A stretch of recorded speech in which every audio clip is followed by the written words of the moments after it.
Hey everybody, I'm Zach. And I'm Jesse, and you're watching the Patreon bonus stories. So I'd like to jump right back in where we left off on the Clubhouse. Yeah. Okay. Oh, you know what I want to talk about next? Before we forget, I want to sneak this in. Because we're going to forget. We're totally going to forget. In fact, we did forget. This is us from the future.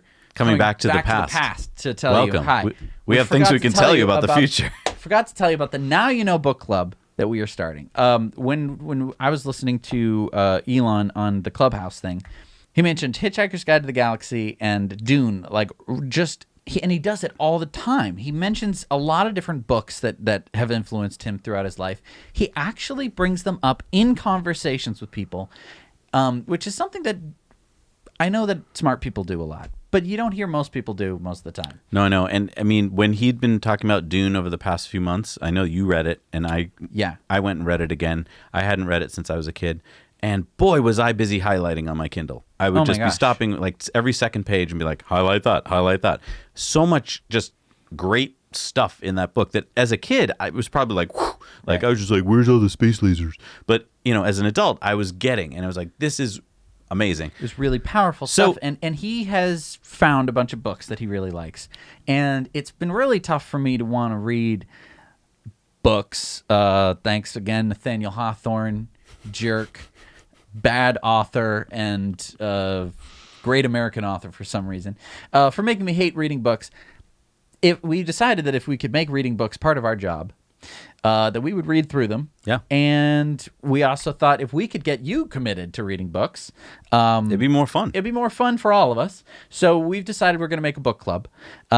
It's going to be at the $20 level. This is just so that way we don't have too many people in the book club at any one time. Because what is a book club? It's fun to actually talk. So what we're going to do is have basically about a monthly meeting where we actually can chat about the book. And so if we had, 4,000 people, we couldn't actually talk about the book. Right. So we set it at $20. We didn't do that to keep you out. We just basically only have about 50 slots left because as we talked about what would make a great book club, we were like, that's a pretty good number. So head on over to the $20 level if you want to join us. Our first book is going to be Hitchhiker's Guide to the Galaxy by Douglas Adams. And I've read this book probably 3 or 4 times. Yeah, I've read it like twice. Love it. It is one of my favorite books. But I haven't read it since I've been older. Like I read it in high school, and then I think I read it in like college or right after college. And so I'm really actually looking forward to reading it again. Right. So that's going to be our first book. And why? Well, it's because Elon brought it up. We're basically going to kind of go through the books that we know that Elon has read. We'll get through all of those, and then all of those. What?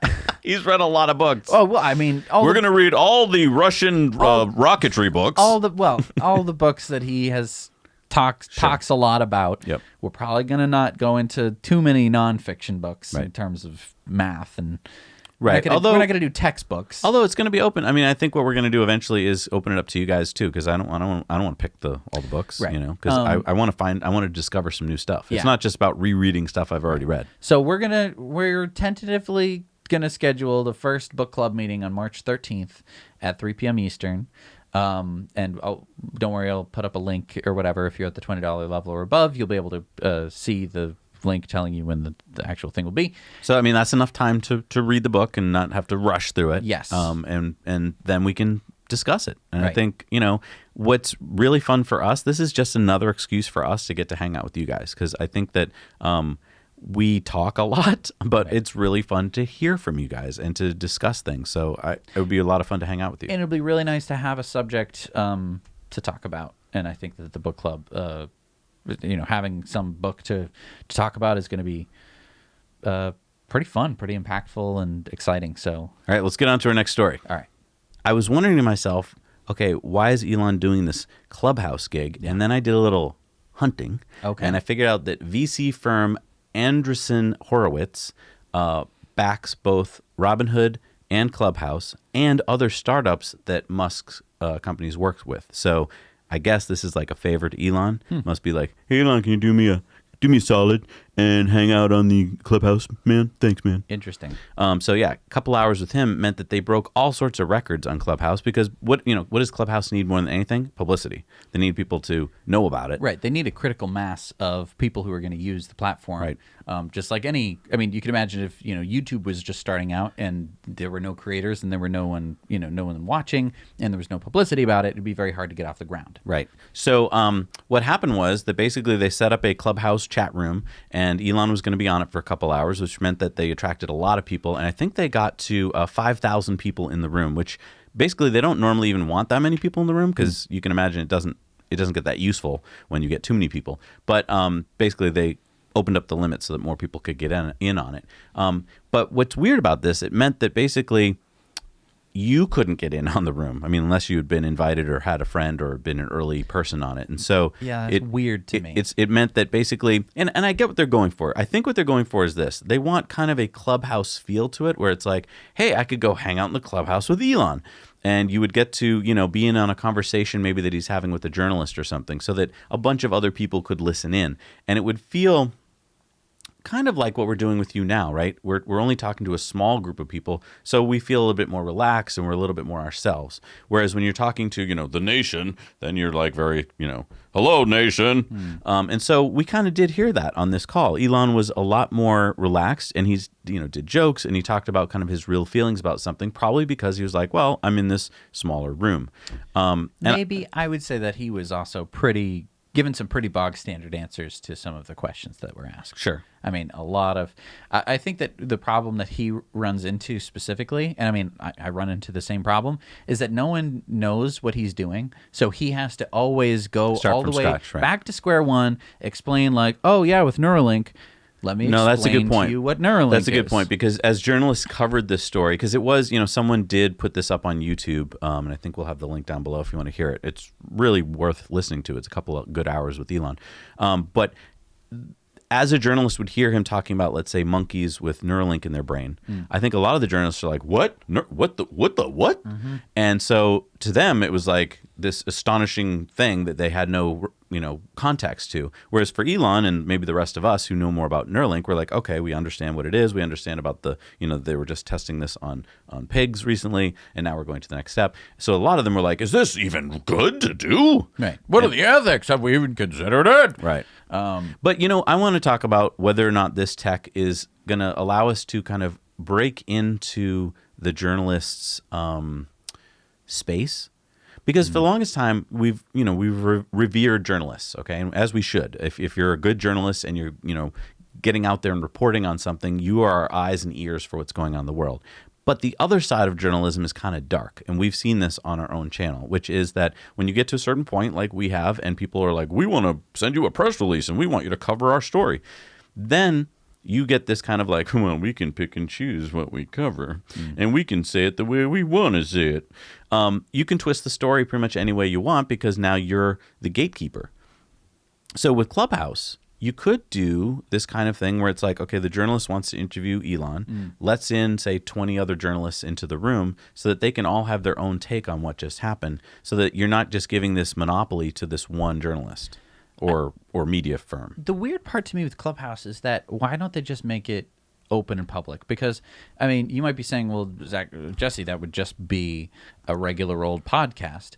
But my thought is that normally a podcast requires a lot of setup. If you're looking at us right now, to do what we do, you're just seeing these microphones and us being well lit and a space that we have dedicated to all of this.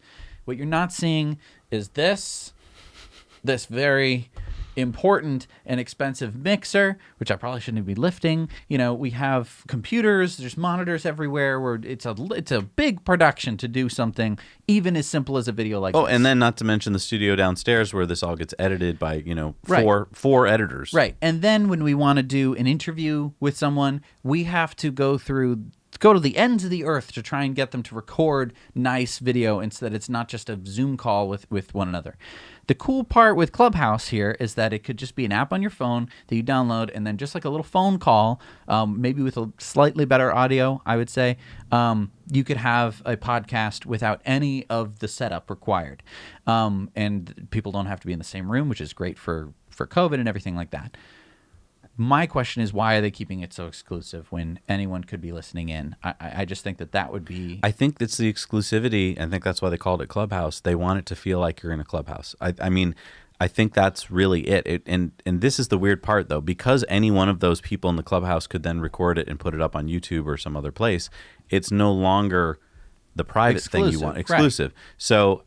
But I'm guessing on a smaller clubhouse hangout with like 10 of your friends, and you're like, hey dudes, everyone don't record this, that you would be honoring that. Yeah, I don't understand it either, because we do have the technology to pretty much do that already. You could get on a Zoom call, let's say, and just shut off your cameras, or you could, do a conference call. I guess this is just more convenient and more whatever. I don't know. It definitely would be more convenient. I just think that, like with YouTube, there's nothing really preventing people from getting onto YouTube and watching YouTube videos. They should just kind of have it be the same thing, where it's kind of like the Joe Rogan podcast, where he has a live podcast. And this is where, I mean, if we want to talk about innovation, we were talking about this a lot with YouTube. I mean, YouTube doesn't have to do crap, right? They are making so much money. They don't have to innovate at all. And in fact, to them, I bet innovation just seems like a scary thing. Like, we might break what we've already got. So they're not going to introduce a feature, which would be great. They should introduce a Clubhouse feature, like YouTube Clubhouse, right, where you can do like, hey, everybody, just 50 of us are going to hang out. Want to be in on that call? Well, and sign up. And obviously we have that, right? Because we have our Zoom call. But look at all the work we had to do. It's a big to do this. It's a big thing to do. And to do this Patreon bonus story with you right now, it's a whole separate, separate editors, right, separate editing line, goes on a separate website. You guys have to stop watching another show to go find it. Like, it is dumb. Right. I want to talk about the meat of the Clubhouse, though, because there's 2 good hours of Elon talking about all sorts of cool things. One of the things Elon was talking about was what we've been talking about a lot lately, which is education. He says, we are programmed to forget the low probability of things if they aren't relevant, he said. For example, taking apart an engine and putting it together again. We need tools so we understand the relevance. It's better than taking a course on wrenches. And this is exactly like down to the everything about what we have talked about on Patreon bonus stories before about education. I could come out here with a big biscuit jointer, and I could tell you all about the biscuit jointer, about the voltage that it would take, and the switches, and the nuts and bolts that it would put together, and how to sharpen the blades on it, and the safety aspects of it. And you'd zone out, because he'd be like, "What? I don't care. Right. I don't care. I don't care. I don't care." But if we were building a coffee table together, and you were sitting there and you were going like, I want a big, wide coffee table, but unless I cut down a massive tree and I cut the whole tree to get the piece of wood that I want, how do I get the thing that I want? And I'd go, what about a biscuit jointer? And you'd go, what's that? And I'd say, well, we can connect a bunch of different boards together to make a thing, right? It's the exact same concept, where if you need the tool, you are so thankful that you have it, right?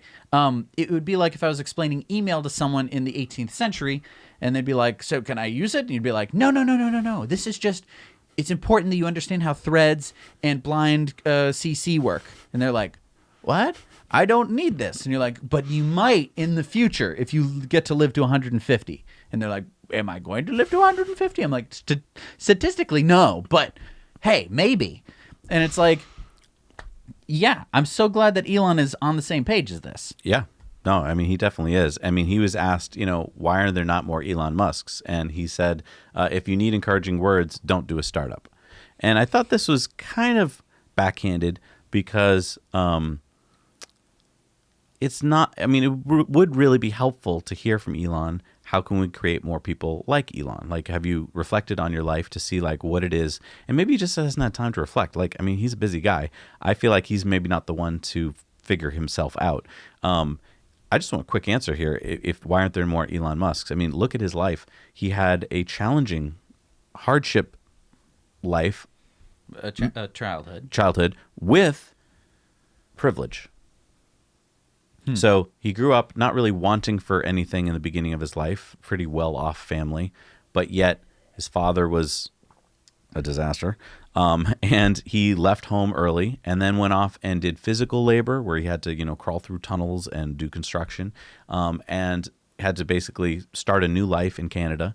And so all these different things have meant that for instance, he was talking with Sandy Munro earlier, where he said, Sandy said, at my company, I'll pay for you to go take a class in anything, but I'll, woodworking, whatever, except I will not pay for an MBA. Right. And Elon agreed. He was like, yeah, I used to go to school in my undergrad, got a physics degree and a business degree. I was a TA, so I would grade other people's business papers for two semesters.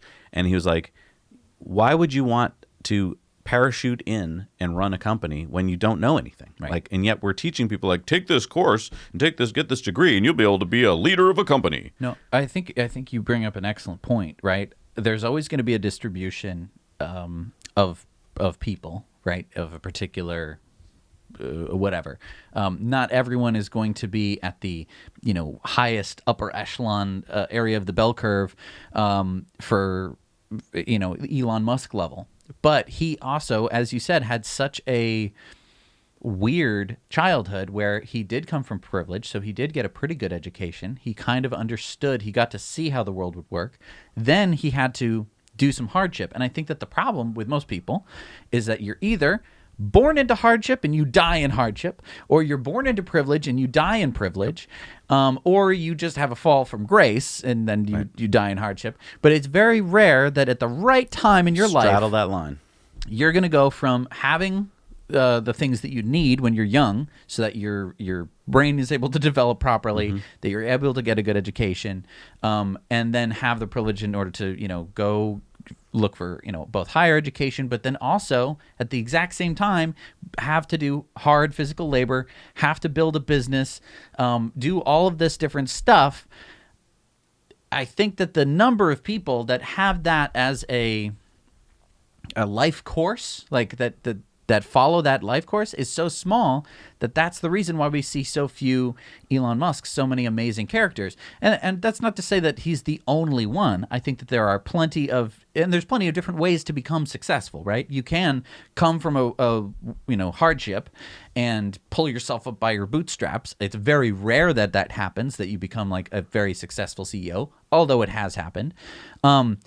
No, but I mean, if you look at all of kind of the richest people in the world, right? So if you look at the Buffetts and the Bezos and the Gates and the Musks, almost all followed the straddling of the line that we're talking about. None of them were born in abject poverty. They all had pretty good educations and privilege. They all worked hard, but they all kind of straddled that line where, Gates dropped out of college early. So you could argue maybe he had that kind of hardship phase in his life or something. Buffett grew up on a farm and, had to value working hard. So like that's an interesting thing to look at, is that a lot of these people that we say are, wow, that we should aspire to have that to them. The other part I think that Elon has is the grit, the hard working. The number of hours that he puts in a day to doing something, we call him superhuman, but he's able to just focus and work for hours and hours longer than I'm able to work, or that you're able to work. And so in an average day, if he gets, say, 1.5 times more stuff done, then you multiply that over 7 days, and then over a month, and over a year, he's worked like 3 of us.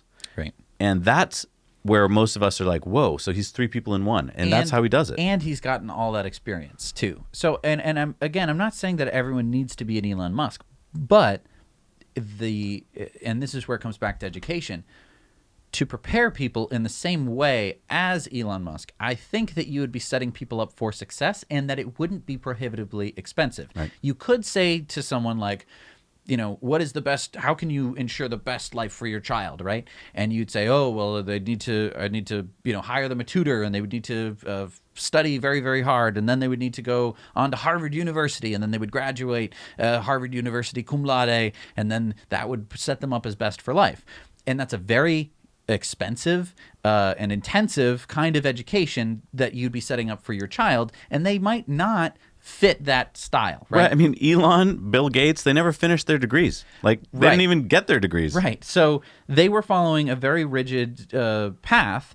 If you were to do the Harvard route, it's a very narrow path. There's not a lot of exits. And I think that the interesting thing that Elon went through is that there were kind of a lot of exits Yes. for him. He could have become, someone who worked with his hands for the rest of Well, his and he life. wasn't afraid to take an exit, even though society says, "Wait, finish your degree." Right. He was like, "No, this is exciting to me. I want to go do it." And I think that that's the part for education for me is that there definitely needs to be.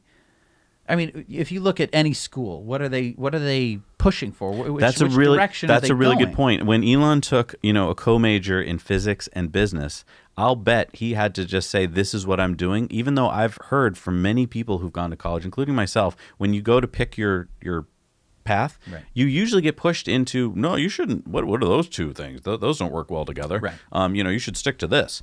And you get that from parents, you get that from advisors and professors, and you're what, 18 at the time or 20? Like, Right. what do you know? And You so know when this nothing, right. older person tells you, "You know what, I don't think that's a wise idea," you're like, "Okay." Right.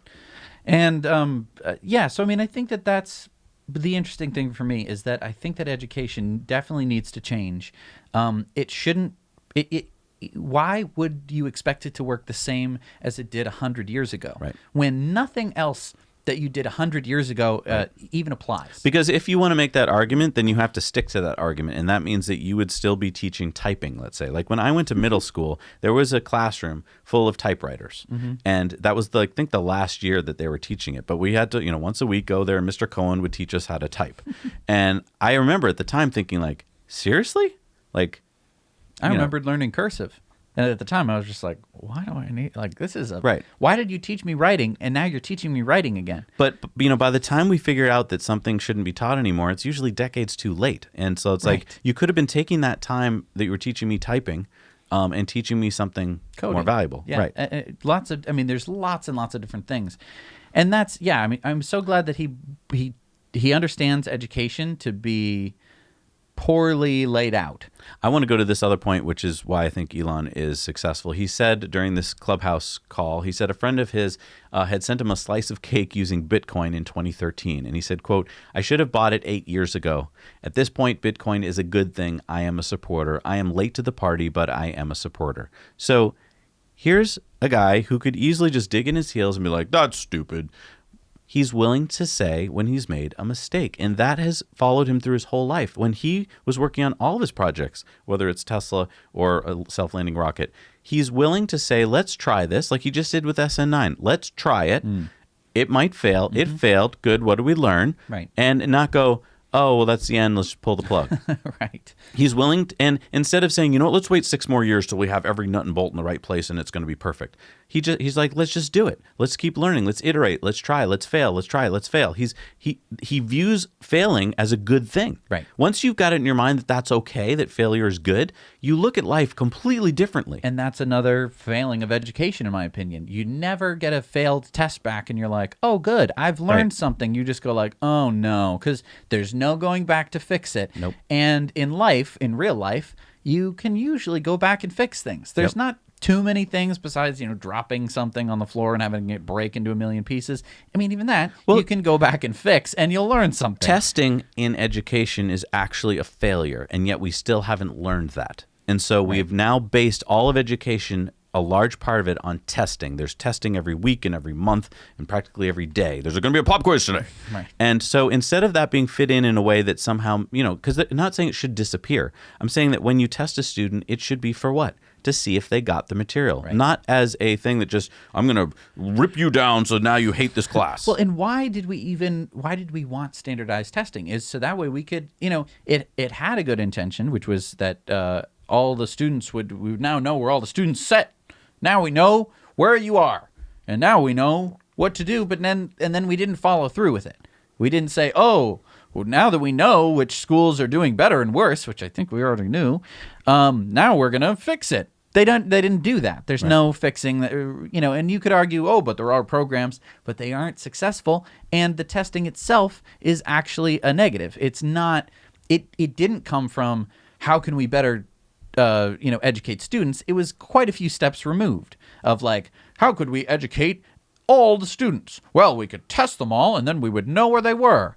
And it's like, that doesn't solve the problem. It might be a handy, useful piece of information, but there are so many other ways to do it. I almost feel like they implemented standardized testing too early when it was like, you need to fill in bubbles. Because all I remember from school is filling in bubbles, filling in bubbles, and being like, oh, it's a multiple choice question. How can I game the system? This one's obviously wrong. This one's also obviously wrong. This one's maybe right, and this one seems the most right. I'll choose that one. Not only that, but they were trying to get data, right? How many schools do you know of that know what to do with data?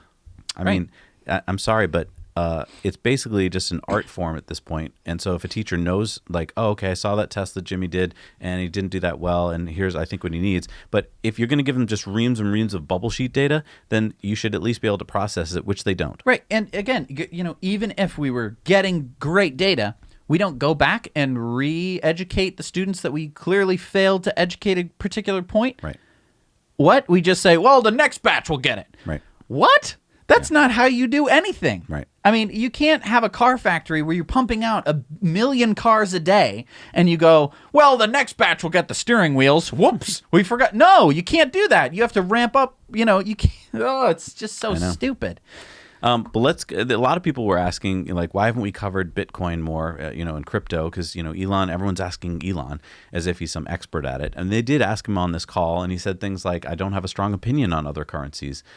He said Dogecoin was basically a joke that he makes fun of cryptocurrencies with. He said, fate loves irony. The most entertaining outcome is the most likely, kind of pointing at the fact that maybe Dogecoin will become the currency. Right. What I think that we keep failing to see here is like Dogecoin can process payments at about the same rate as Visa can.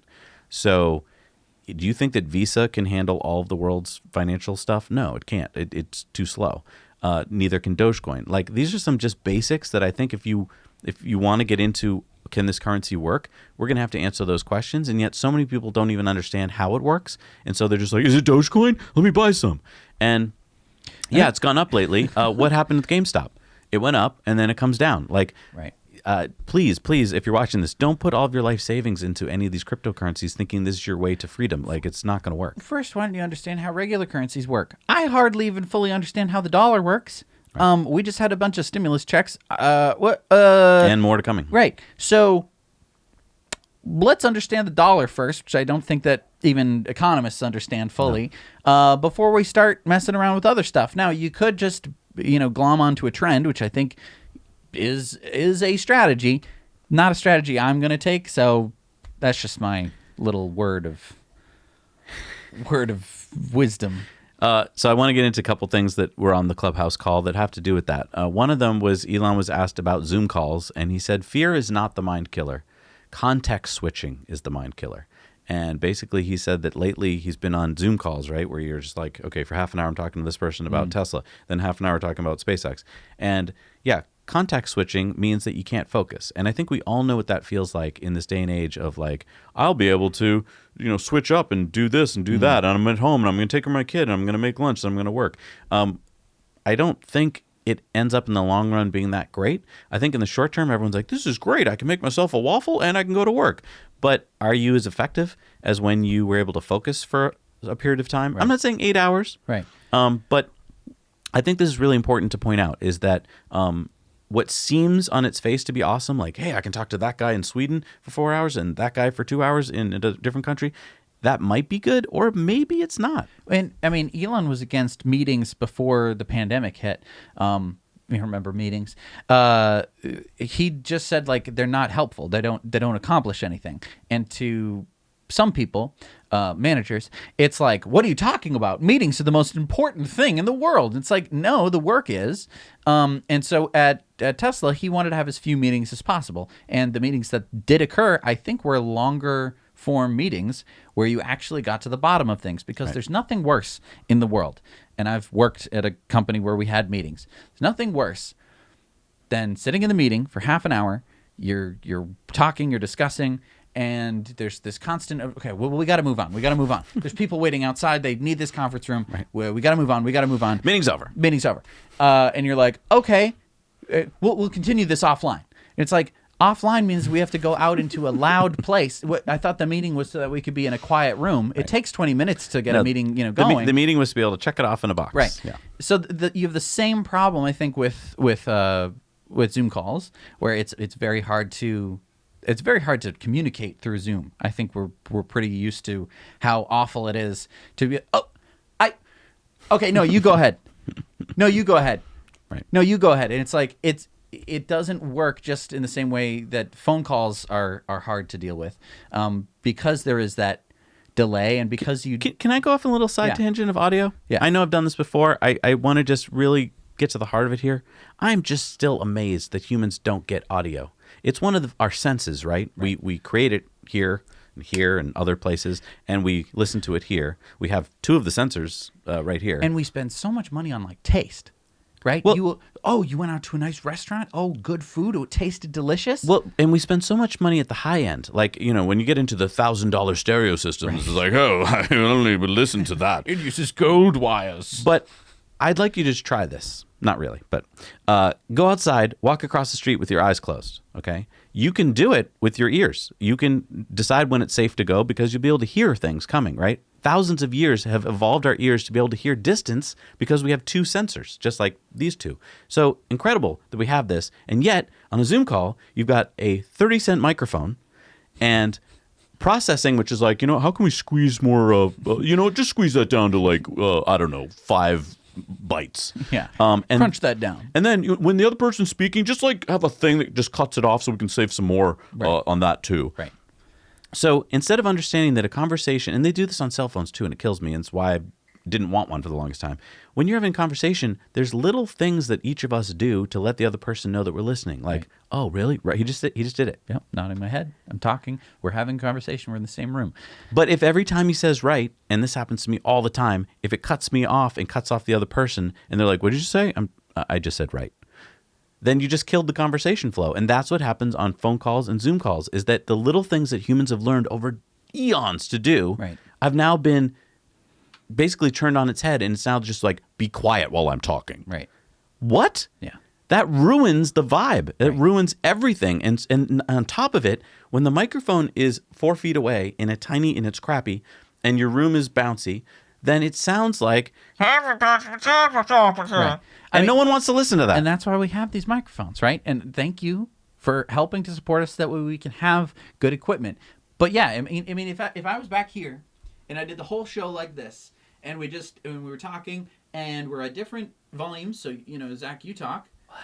What did you No, say? full volume. Okay, I'm talking into my microphone. And then I'm back here, and I sound like this, and then you come back in. Yeah, because if I say something, it's louder than his. Right. This is every Zoom call I've ever been on. Right. Someone sounds like this. Someone sounds way back here. Or they sound like, And this is with a nice microphone. This is with a multi-$100. I mean, this is with a multi-$100. oh, sorry, I was muted. microphone. Sorry. What did you guys say? Right. He's absolutely right. I mean, But here's the thing. When I was a kid, to get a microphone like this cost $500, $1,000. Now you can buy a cheap Chinese knockoff that'll sound great for $20, $30. Right. And so all of us on our desk could have a really great microphone, which would solve most of this problem. right. Or even a microphone that hooks in Sure. front of your face.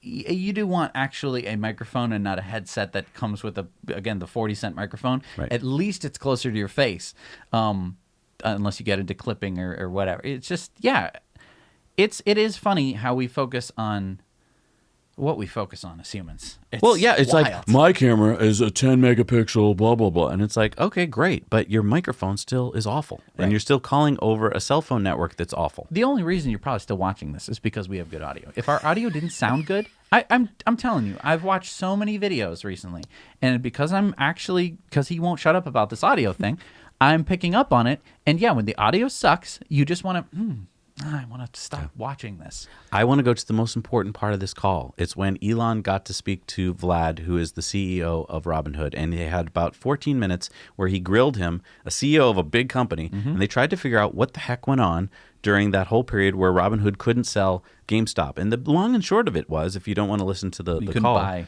GameStop. we couldn't buy GameStop. Vlad gets this call at about 3 o'clock in the morning on the Pacific Coast from his team who are working on this problem. And he says, okay, we need to come up with some money to give to the MCCS, which is a consortium of banking that basically determines how much risk is going on in the market and says to each brokerage firm, okay, you have to have this much money to cover all of the trades that have been going on. Okay, everyone knows that. He's fine with that. But they say this particular morning, you owe us a check of $3 billion. And he's like, what? My company's only worth $2 billion. Where am I going to get $3 billion? And so Elon cut him off and was like, wait a minute. What? What's the formula? And Vlad said, well, we don't really know the formula. And Elon's like, what? You don't know the formula? And Elon's like, and Vlad's like, well, there's a piece of the formula that's a variable. It can change. We don't really know what it is. But they told us on this morning $3 billion. So then, this is 3 a.m. So then, before the markets open, a few hours, 3 hours later, the number goes from 3 billion to 1.4 billion to 700 million. Okay, what does this sound like to you? If I came to you and I said, hey, if you want to open your restaurant today, you're going to have to give me $3 billion. Well, I can't afford that. All right, what do you got? What do you got in your pockets? What do you got? What can you give me? What can you give me? Right. What do you got? All right, I'll take 700 million. Whatever. Whatever. Good. You're good now. That is a shakedown, my friends. Because if I don't tell you in an arrangement ahead of time what the formula is, and I said, every morning I'm just going to call you up and I'm going to tell you some number and you're going to have to leave it in the package in a park. What? Yeah. How did it go from 3 billion to 700 million? Right. If it's so important. Right. They're like, oh, well, you can't open if it's okay. All right, whatever. And another thing, here's a bunch of stocks. You can't let them buy it today. That he basically got shook down. This is and then Elon kept asking, what is this group? Is it a government group? No. Is it a private group? Kinda. What? Right. This is Elon Musk. He's the richest man in the world. He did not understand it. Here's Vlad. He runs a big brokerage firm. He didn't understand it. Right. So as I've been diving into this, what I'm realizing is that Robinhood, what they did to break the system was, you put in an order. Let's say I'm going to, 500 shares of Tesla, right? You hit that button. A few milliseconds before they actually trade those shares, they send the data off to a company like Citadel, and they sell that data. So that Citadel, a few milliseconds before anything's going to happen, is like, 500 shares to buy of Tesla. What should we do with this information? And their computers can function in that fast and are like, you know what? Let's get in ahead of him and buy them first so that we can sell it to him for 4 cents more. That's what they do. They sell that data for millions of dollars. I think last quarter they were selling it for like $60 million just to Citadel. That's how they can offer you free trades, folks. You're selling your data. You don't really know it. I'm sure if you read your agreement, it said it in there somewhere. But it's a 48-page document that you're going to have to read on a smartphone. And I bet you're saying to yourself, well, I only have like $1,000 in this account, so go for it. What are you going to do with my data? It's pretty worthless. It is worthless on its own, your data, right. But all of Robinhood's data is super valuable, which is why they're being paid for it. So when we're acting like, yeah, good for Robinhood, is it though? They just figured out a way to hack the system and basically sell your data and give you free trades for it, which is great if that's what you want. But on the other hand, it's not a full brokerage firm. It doesn't really have the same standing as a big firm that's well financed and capitalized. So this is what happened to them, is one day things went bonkers on the internet and you couldn't trade on their platform. Right. And when you really needed to either get in or get out to GameStop, what are you going to do? Take your money out and go to TD Ameritrade? That would take days or hours. Right. It is crazy. I think the coolest part about Elon is that he's not corrupt. Nope. If there's one thing about Elon, it is that he is not corrupt. And that, to me, is one of the biggest reasons why I like him so much, is because he just hasn't done anything that would show that corruption that you would normally expect to see from a corporation generally, or the richest man on earth. I'm not saying that he's perfect. I'm not saying that he always makes the right calls, but he really doesn't seem to like corruption. Right. And he seems to want to have equity in certain places. What other CEO would stick his neck out to do a call with Robinhood and try and get to the bottom of something? Right. And that's what a journalist should do. Also, where were the journalists? Right. Because I heard so many media stories that didn't cover this properly, that don't understand it properly, just left me like, I don't know what happened. Elon gets on a call, gets to the right person to talk to, tries to get the answers. Right. It was pretty cool. I mean, we didn't get all the answers we wanted, but at least now we know what happened. It's so cool to be able to get, firsthand sources, Yeah. primary sources. Mm-hmm. Elon, a powerful person talking to another powerful person, is, in history, this would have all happened behind closed doors. So that's going back to my argument about Clubhouse. Maybe this is our chance to actually start to listen in on the conversations between the powerful. I know it sounds weird because you're like, why would they have these conversations? But They did. I mean, it just happened. No, Two CEOs right. just talked to each other about something very controversial, and they were both honest about it. Yeah, and I think that to me is really cool because. And I'm not saying that they're going to do this with everything, right? That they're definitely not going to arrange business deals where we're going to be able to listen in. But it is. I don't know what it is about Elon that he doesn't have fear. Like he's not worried about what the press is going to think of him. He's not worried that he runs a public company and that they might try and go after him for talking about certain things. I just think that that's really cool of him to be so human when he is the richest man in the world. I think it's because he grew up with bullies. I think that when you grow up with bullies, you have to decide something early in your life. You either have to decide to play the fool and be like, sure, man, you can have my lunch, whatever, man. Yeah, put it on my head, sure. Right. Or you have to learn to, no, you can push me down the stairs. You're not taking my lunch. And that you don't appreciate bullies. And bullies are everywhere, right? Right. And they function at this different wavelength of people where they kind of, oh, I'm just busting your balls. Oh, I'm just making fun of you. Oh, we're just playing. It's okay. I don't think that he doesn't really have that. He doesn't make a lot of mean jokes to people. Right. He never does that. He makes jokes. He's funny, but he doesn't ever bully people. He never really, hits people when they're down. He fights power. He does not like it. Right. The powerful who are corrupt and who are destroying the planet. Yeah. And that's the coolest part about him. Yeah. I don't know. I mean, I know that it's tough for us, those who, if you're listening, you probably get Elon a lot better than most other people who would just get little snippets on the news of just like, oh, he called some guy a pedo. Oh, he did this. Oh, he did that. He's a mean billionaire who's mean to people. He's really an average guy. And that, I think, is the thing that I like the most about him. All right, let's go to this next story. Will hates Norway. Norway, coming for you. No way, Norway. Knock, knock, it's America. And we're gonna punch you in the face. Norway, gonna destroy you. A bunch of Vikings killed each other. Two guys named Olaf had the first mackerel slap fight. Someone else went skiing. Sweater weather was officially declared forever. I hate this place. I'd like to order make that 5 million pizzas? Yes, with anchovies and deliver it to the entire country of Norway. Olaf has a coupon.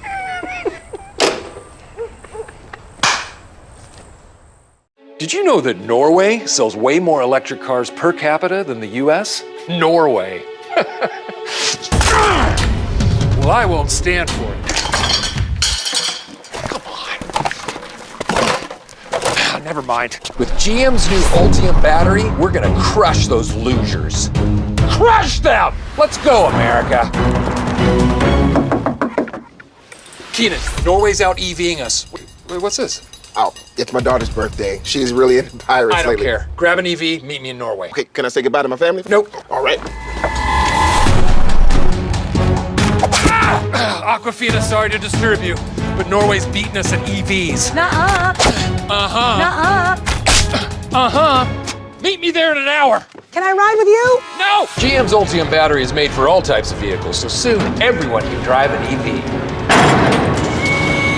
Whoa! Why didn't we all just go together? Knowing Will, he's probably flying private.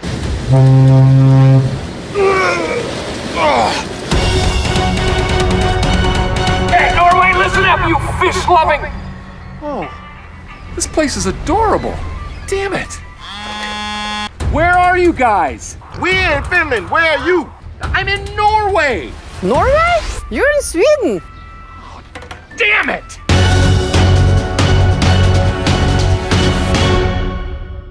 Okay, so when I saw this, I was like, whatever. GM's doing a Super Bowl thing this year, and they've hired Will Ferrell. But Norway took it pretty seriously. I got some emails from you folks in Norway who were like, what's going on? Now, I don't know if it's because Will Ferrell didn't translate in terms of his sarcasm. I'm sure he doesn't hate Norway. But even the Prime Minister of Norway, Erna Solberg, she tweeted out, "Well, thanks, Will Ferrell. I do like pizza, but really, anchovies? Could we have pineapple instead and make it 5.4 million delivery in time for Super Bowl?" So, yeah, why, GM, did you choose to go in this direction with, okay, so you got an electric car you're proud of, and you've got the Hummer coming out, good, but you decided to pick on a country that's been doing it right and then have no punchline. This is like watching Saturday Night Live all over again. It's like there's a joke, we're getting ready for a punchline, and there's no punchline. Well, the punchline is that they're not in the country that they thought they were in. They're in That Finland they're and idiots. Sweden. So the spokespeople for the company of GM are idiots. That's what you're. I'm just saying it makes no sense from a product line point of view. doesn't- They didn't show off the product properly. I mean, he's stuck in a transport ship, and the other ones got lost, which maybe that tells you how good their navigation's going to be. I don't know. It just was really, really dumb, and I think this shows how GM is clueless. I mean, they can't even get their messaging right. I'm gonna argue different. All right. You gotta picture the audience. We're talking about the Super Bowl here. Yeah. I know that was yesterday or whatever, and teams competed in sports and whatever. I think that it's just to be Okay. a little funny skit. Why couldn't GM come out and say, "Hey, folks, we're coming out with cars that are going to save your kids and your planet, and we hope you buy one. We're trying really hard." Why couldn't Will do that? He could have done. Well, you'd hire someone else. No, I would hire Will Ferrell. I'd have him come out and do a serious ad. You're ready for him to do something silly, and he says, "You know what? This isn't a time for being silly. This is a time for doing the right thing." It would have been powerful. You're right. It would have been powerful. Yeah, it goes to GM and the culture of the company, and it just is like, well, what should we do? We're auto executives. We're sitting around a table. We're deciding what to do. We have Will Ferrell in front of us. He's a funny guy. He comes up with a funny idea. He calls his friend who writes scripts for him. His friend came up with a couple of ideas. They lay him down on the table. Will goes, "This is great," and then he leaves. And then we go, "Okay." But we also wanted to be inclusive. Remember that one that we had with Malcolm Gladwell and the surfer with no arm, and there were black people in it, right? Oh, good. We'll have that too. Who's a black person that we can get? Will. Who's a black person that you know? Oh, the guy from Saturday Night Live. Great. And we're gonna need Asian too, because that's a big market. Aquafina. Perfect. Great. And wrap it up. That's basically what happened. Right. I just Yeah, no, you're right. I mean, I think no, but again, it's because they're stuck in the bear trap. They don't want to draw attention to the fact that now you have a choice between ICE cars and electric. So they just bamboozled you and make this into I don't know, what did they just say? They just made it confusing for you because they got to keep you confused for a few more years until they can figure something out. And they didn't say that this is the, hey, we're introducing the Celestique that you can buy in 7 years or whatever. They basically just said, if you are in the know that Norway is electric and everything, Right, then then you'll we get said this some of the ad, right. keywords, you'll get it. But if you're not in the know, you'll just be like, what the heck is Norway got to do with anything? Right. And then you get to see some some Swedish people and some reindeer and some people that you know and can relate to. I think it's it just went into all the tropes. Like, Americans don't understand geography, so we'll have Will not understand geography. It was just whatever. Let's go on to and then you I'm sorry. And then you have the electric car getting on the big diesel bunker fuel container ship. It's like, I mean, I know it's for a joke, but you couldn't have had a cohesive message of, we want to be like, why are you being electric? No, that's what I mean. We're doing it because we're competitive. What? Like, And you alienated a country. yeah. I mean, a whole set of countries. I mean, they do want to sell GMs a there. whole set of countries that have already embraced electric vehicles. Right. And wouldn't you like to get into that market? Yeah. These are your customers right Yeah. there. You just alienated them. Right. Yep. Good job, GM.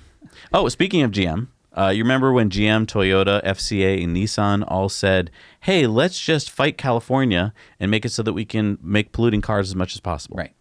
I would have put this story in the main show, but there's so much backstory that we have to retell every single time we want to tell the story. So the recap here is that since the 1960s, California has had a waiver from the U.S. Clean Air Act, allowing them to have cleaner vehicle emission standards. So that's weird, right? Because every state and every even city is usually allowed to have stricter laws than the federal laws. But in this case, they had to get a waiver to do that. And the waiver was revoked under Trump's EPA in 2019. The EPA with, his morons that he put in charge there, Oh, the like coal lobbyist, Pruitt the and EPA, Wheeler. Yeah. Dumb and Dumber. They basically said, no, you can't have that waiver. And so a lawsuit was started. And who gets on one side of the lawsuit? California. Who's on the other side? GM, Toyota, FCA, Nissan. They're like, yes, this is our chance to get dirty cars again. Right. And then obviously Biden comes in and he obviously reversed that. So a bunch of the automakers were like, oh, we're out of the lawsuit. We didn't really mean it. Right. But some of them have actually stuck in the lawsuit. And, the good news is that basically the lawsuit has been finally dropped. So California can continue to do what they've been doing, which is to have stricter clean air standards. And it's not just California. A whole bunch of other states have said, yeah, we would like that too, which means you forced all the American car companies to basically have to do that for all car companies. Right. I mean, any car company that wants to sell in America Right. has to follow those clean air standards because of California. Thank you, California, for leading the way. And this just shows how it does matter when you vote, because if you vote for someone who's going to weaken the standards, then for years we just have infighting and the standards go nowhere, and which is what has happened. We've basically been living with crappy standards for the past few years. Right. And it, again, points to this corruption with the auto companies where they're just opportunistic vultures, and the moment they see a weakness, they're going to go for it. And then the moment that the weakness goes away, they're not going to stand by their principles or anything, be like, we believe that the American people deserve to have fuel polluting vehicles. And nope. Oh, that goes away because they suddenly sense that there's no more weakness there. And this is why so many of you I know are like, why you keep picking on Ford and GM and stuff about their electric cars? Because they're bastards. Yeah, That's why. exactly. It's because they're bastards who have they're feckless jerks. Yes. Who don't care about you at all. You got it. All they care about is profit, and that's it. And you might say, well, Tesla's a company that focuses on, giving money back to its shareholders.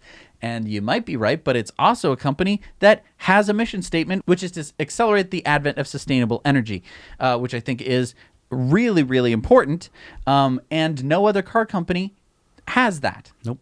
And that's the thing that really bugs me when we're talking about the major car companies, because they're just jerks, and then everyone wants us to be like nice to them as if they're people. And I guess that they are people, but guess what? If people act like that, you don't treat them nicely. Right. We have had people who have caused the deaths of millions of people. We don't generally remember them as wonderful people. Some of them we do, wrongly, but not most of them. And if we stop buying their cars and we stop working for them, they wouldn't exist anymore. Right. It's pretty simple. Like in 1 year, we could go from having Ford and GM and Toyota to none of them. They wouldn't exist. If you just stop buying their cars and stop working for them, they wouldn't stop being a company. They could not last. Right. And I know that we care about the workers, the people who depend on those companies for a paycheck. But that has never been a good reason to continue doing something awful. Okay? If we had some kind of business that was selling poison to people, we wouldn't, and it wasn't, we weren't selling it to you like as rat poison. It was just like, this is good. Eat it. We wouldn't continue that business. There's been time and time. Look at the tobacco industry. I know it's not dead yet, but we have certainly cut it down to the knees of people who are going to smoke. I mean, the true telling of the story is when GM, right as Biden was elected, was like, we're out of the lawsuit now. Right. It's like, guess what would have happened if Trump had been elected? Right. They would still be in the lawsuit. And here's where you might be saying, well, Zach and Jesse, you're a bunch of libtard wacko doodles. I don't want to listen to you anymore. Biden has said that the only EVs that they're going to give a hoot about are ones that are built by union workers, which pretty much is a perfect way to exclude Tesla. Which is why I don't think he's the greatest guy. A better alternative for sure, but clearly GM and Ford and all the rest of them are in bed with the Biden administration, and they're saying like, how can we get rid of Tesla? How can we and do the EVs to make the environmentalists happy? Because clearly we can't continue to piss off the environmentalists forever. So how can we please both sides and still kill Tesla? It's going to be through, it has to be unionized labor. Okay, so then what happens when Tesla maybe unionizes? Are they going to continue to be saying that, or are they going to find some other way that's going to be like, well, it only if they're made in Michigan? Is that what we're going to have? Right. Yeah. I don't know. It really grinds my gears, this whole thing. Yeah. It's just, I'm just so glad that we have Tesla and other well, basically, it's just Tesla, working their butt off to disrupt the whole world for the better. Yeah. All right, let's cool our jets a little bit here and go to Spot's expanded product lines.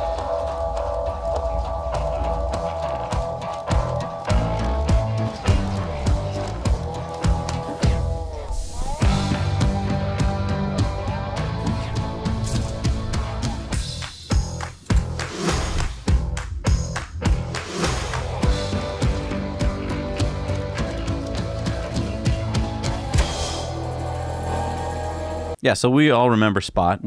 They've basically released kind of 3 upgrades to Spot. One of them is the arm that we've seen before, but now it's an actual product that you can get. And funny to find out that you can't put it on yourself. You have to have Boston Dynamics install it for you. Interesting. Which is kind of weird, but whatever.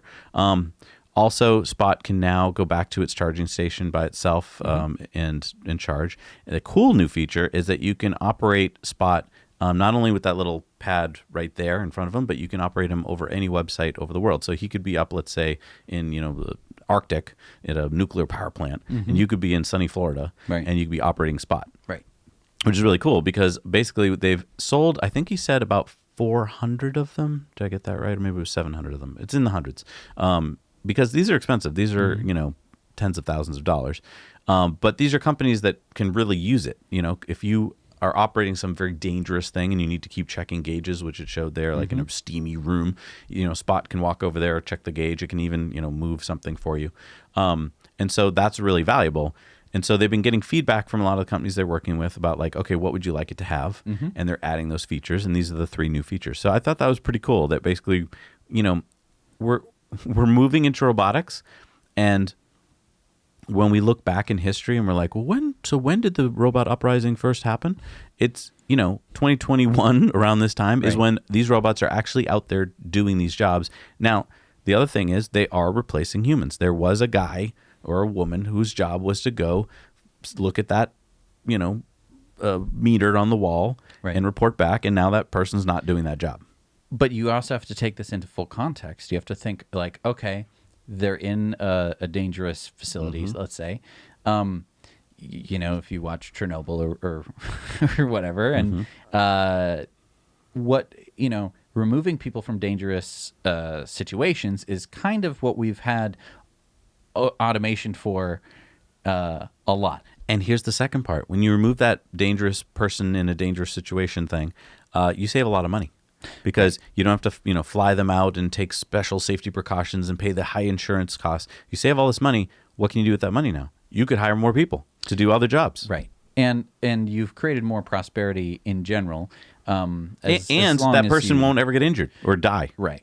And as long as that works, that's where I'm excited and nervous about the future, where it's like, okay, we've had automation before, right? We've already automated a lot of jobs away and changed the world into ways where people no longer have certain jobs. But obviously we've had an explosion in population, and while there is horrible poverty in the world, there are many places in the world where a lot of people can afford to survive and live, more so than have been able to do so in the past, with better rates of poverty. So clearly we're on to something.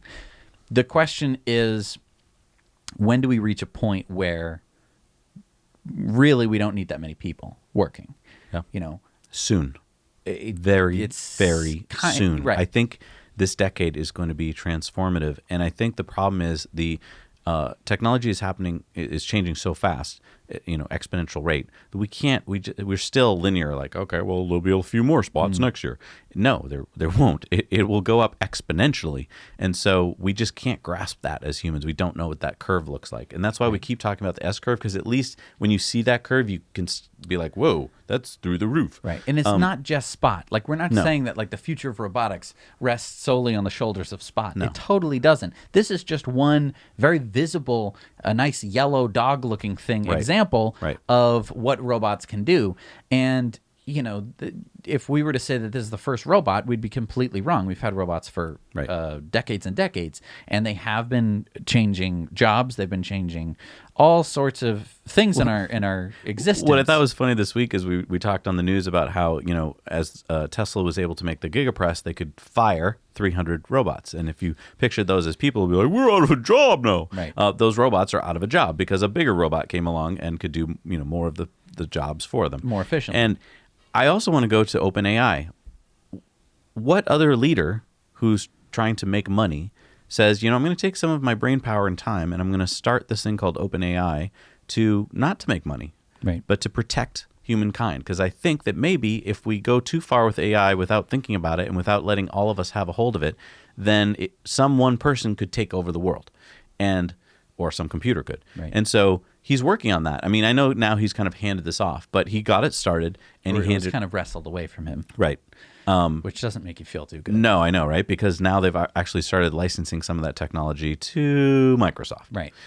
Which is, I don't think, what he intended. I think he intended that we would all have open access to it. Right. So yeah, maybe he's going to have to start OpenAI version 2. I don't know. Right. But yeah, I do want you guys just thinking about this because there's a lot of smarter people out there than me. When robots can do all these amazing feats of physical things and start figuring things out for themselves without humans telling them, you get to the point where, yeah, you have to start asking, where do we fit in? Right. And that leads, I think, to this next story. So, Neuralink put out this video about working for Neuralink. The first and most immediate need for a robot is to be able to manipulate these threads and insert them into the brain. So the implant is kind of like this little puck of the secret sauce active electronics, and the electrodes are these tiny little flexible threads that each at the very end have multiple little electrodes that if you get those electrodes next to a neuron, they can record what that neuron is doing. The nature of the device that we're implanting and the way that we're implanting it allows for minimal reaction of the brain tissue to our device to increase the lifetime. In order to do that, the devices are extremely fragile. The threads that we insert that contain the electrodes are tiny, sort of on the order of 50 microns wide, 5 microns thick, 20 millimeters long. And so if you take one of them and sort of toss it into the air, it'll sort of float off like a piece of hair. And those tiny little flexible hairs are too small for a human to handle, even with tweezers, and that's where the robot comes in. Computer vision and software, essentially high reliability software, is really important. We've gone from not really being able to track the moving brain, which is critical for humans because the human brain moves a lot, to having this OCT-based system that essentially gives us this 21 hertz real-time view of a 3D volume of the brain that we're looking at. What you're trying to do is very fine computer vision tasks and movement tasks to grab these threads. It's an extremely hard engineering problem. I would say the next big goal for the robot would be to make it so that there's minimal neurosurgeon interface, that a neurosurgeon can walk in and talk to the patient, make them feel comfortable about the procedure, walk them through exactly what's going to happen, and then essentially click go. And the robot will be able to figure out exactly what the specific topography of the patient will be, target the areas, and take the surgery from the patient coming in and sitting down to them walking out of the door that same day. If we make this so automated and safe and fast that anyone can get it, even the idea of really fast keyboard and mouse for myself that I don't need to use my hands for is super alluring. I'm excited for the robot to help a human patient restore someone's motor function that they lost. That would be super cool.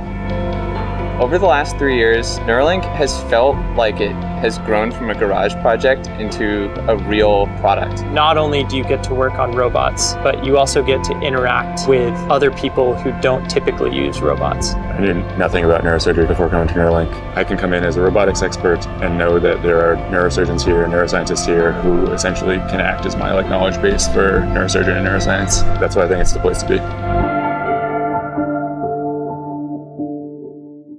So, what we're watching now is I would call it a recruiting video for Neuralink. I think Neuralink limiting factor is humans, just like with all of Elon's businesses. We think, it must be money or something. No, I think it's humans.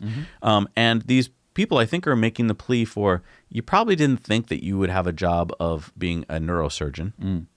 As one of their engineers is saying here, he's not a neurosurgeon. He makes chips and programs them and stuff, but there's neurosurgeons who work there, so he's becoming a neurosurgeon in the work that he does, and it's pretty cool. And so I think they're trying to attract all the different engineering skills to come work for Neuralink, especially if you weren't thinking that that's what you were going to do. I think they're trying to excite you into thinking like, yeah, you might have been thinking about robotics or software, but hey, come work for us and help us do these amazing things with Neuralink.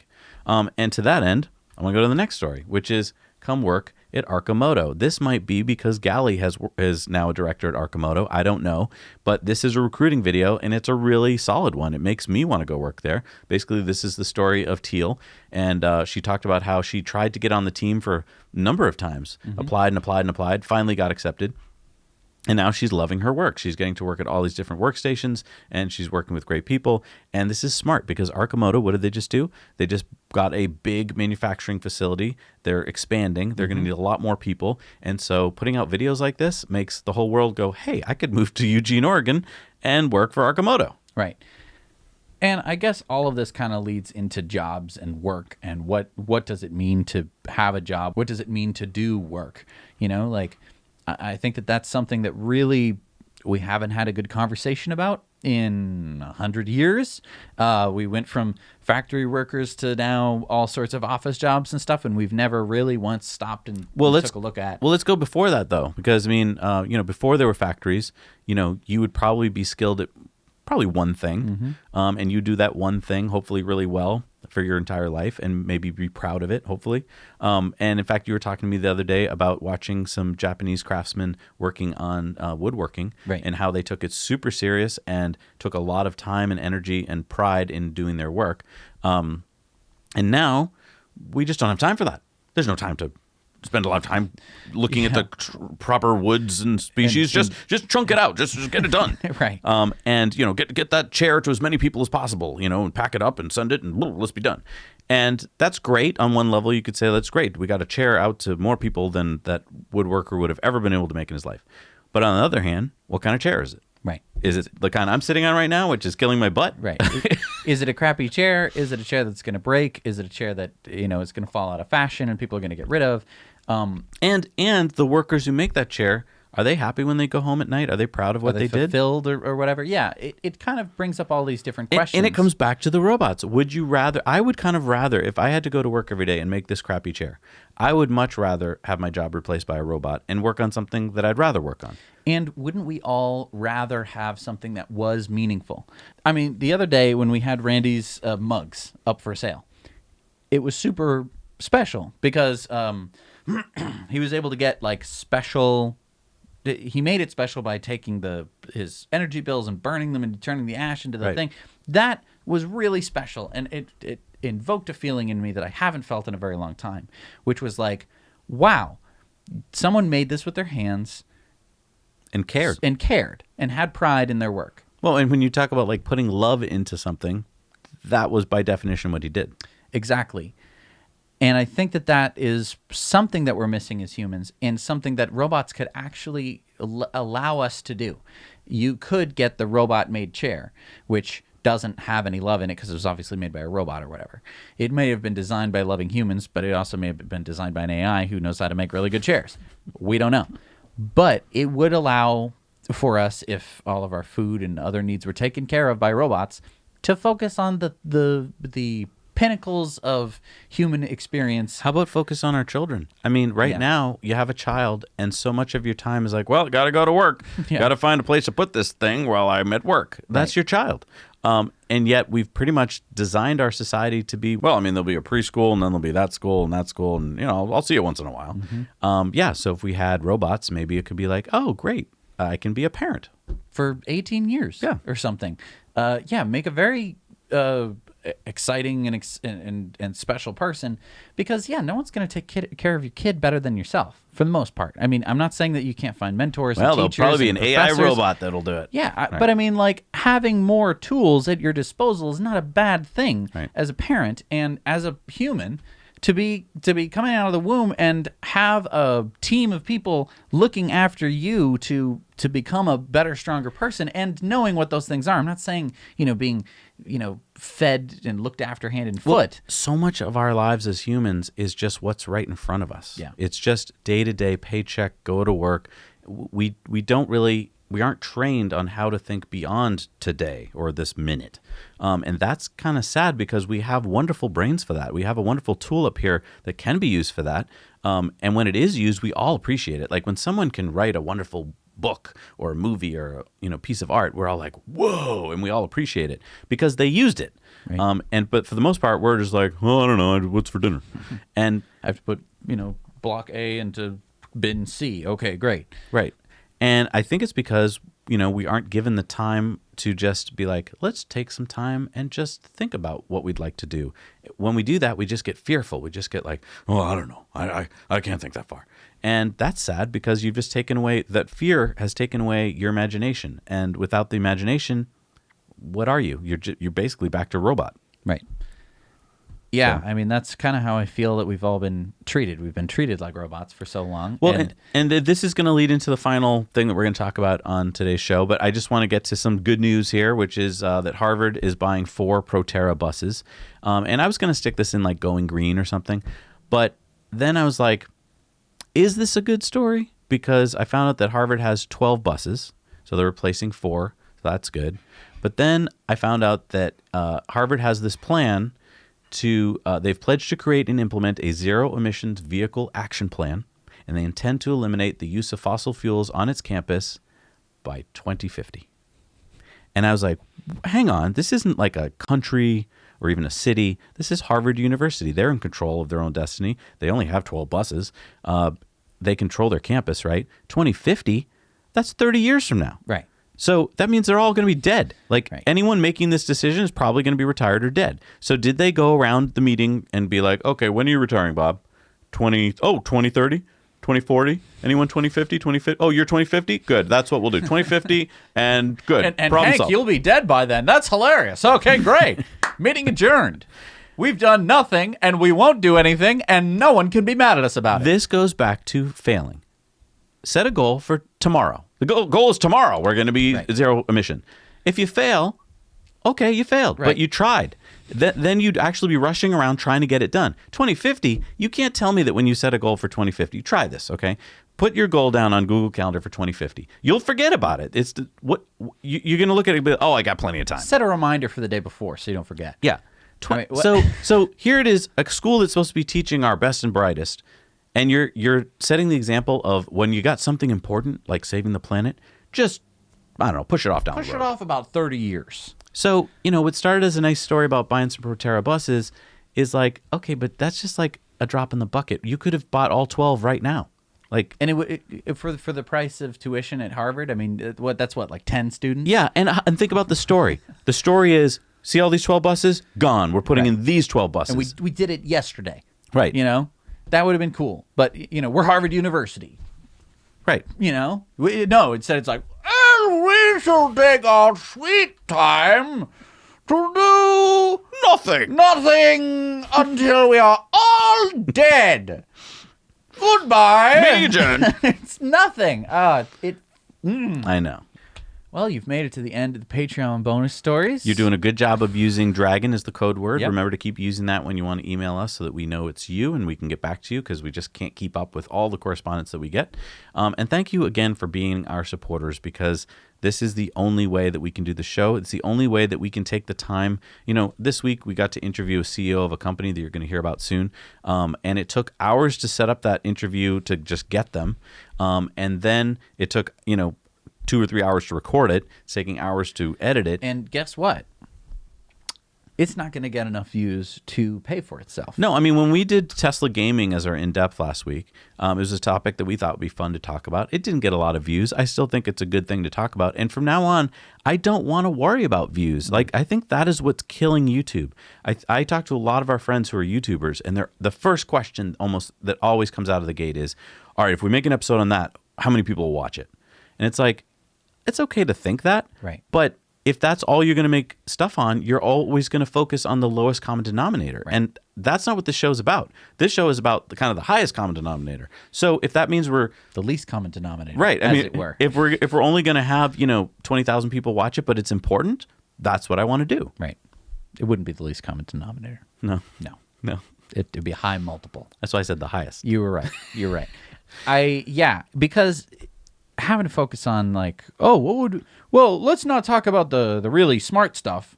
Let's get to the dumb. Well, and that's kind of what GM did with their stupid ad campaign. Is I'm sure that someone in the room maybe was smart enough to go, we should really treat it this way. But then they're like, it's the Super Bowl. No one's gonna. Nah, that's not gonna work. Let's get Will Ferrell in here.